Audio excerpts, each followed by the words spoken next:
Ready to move in premium triplex villas at Bachupally APR projects. Chittoor జిల్లా పుంగనూరు నియోజకవర్గంలో 182 polling కేంద్రాల్లో web casting ఏర్పాటుకు EC ముందుకొచ్చింది. భారత చైతన్య యోజన పార్టీ అధినేత బోడి రామచంద్ర యాదవ్ ఫిర్యాదు మేరకు ఈసీ చర్యలు చేపట్టింది. సమస్యాత్మక కేంద్రాల్లో వెబ్ కాస్టింగ్ ను ఏర్పాటు చేయనుంది.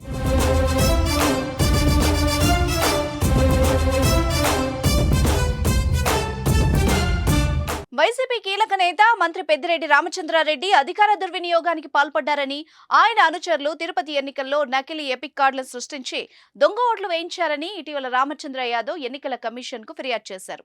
ఇప్పుడు అదే రీతిలో దొంగ ఓట్లతో పాటు ఇతరత్ర అరాచకాలు సృష్టించి లబ్ధి పొందాలని చూస్తున్నారని తన ఫిర్యాదులో పలు ఆధారాలు సమర్పించారు. పుంగనూరులో ఎన్నికలు ప్రశాంతంగా జరిగేలా చర్యలు తీసుకోవాలని కోరారు. దీనిపై కేంద్ర ఎన్నికల సంఘం స్పందించి విచారణ నిర్వహించింది. అనంతరం తగు చర్యలు తీసుకోవాలని జిల్లా కలెక్టర్ ఎన్నికల అధికారికి ఆదేశాలు జారీ చేశారు. ఈ లేఖపై స్పందించిన జిల్లా ఎన్నికల అధికారి కలెక్టర్ మోహన్ సాగిలి విచారణ జరిపి తీసుకున్న చర్యలను వివరిస్తూ సీఈఓకు లేఖ రాశారు.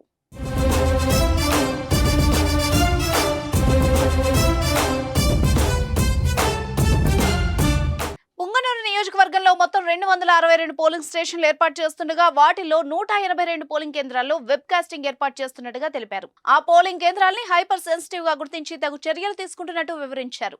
పోలింగ్ జరిగే రోజు ఆయా పోలింగ్ కేంద్రాల పరిధిలో ఎటువంటి అవాంఛనీయ సంఘటనలు జరగకుండా ప్రత్యేక చర్యలు చేపడుతున్నట్టు స్పష్టం చేశారు. ఈసీ చర్యలపై రామచంద్ర యాదవ్ హర్షం వ్యక్తం చేశారు. కేంద్ర ఎన్నికల సంఘం తన ఫిర్యాదుపై స్పందించడం తొలి విజయం అన్నారు. పుంగనూరులో ప్రశాంతంగా స్వేచ్ఛగా ఓటు హక్కు వినియోగించుకునేలా కేంద్ర బలగాలు వస్తాయని చెప్పారు.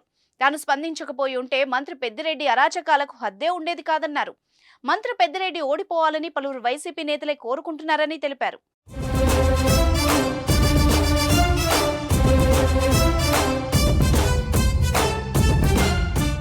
సుమన్ టీవీలో మీ పర్సనల్ అండ్ బిజినెస్ ప్రమోషన్స్ కోసం కింది నెంబర్కి కాంటాక్ట్ చేయండి.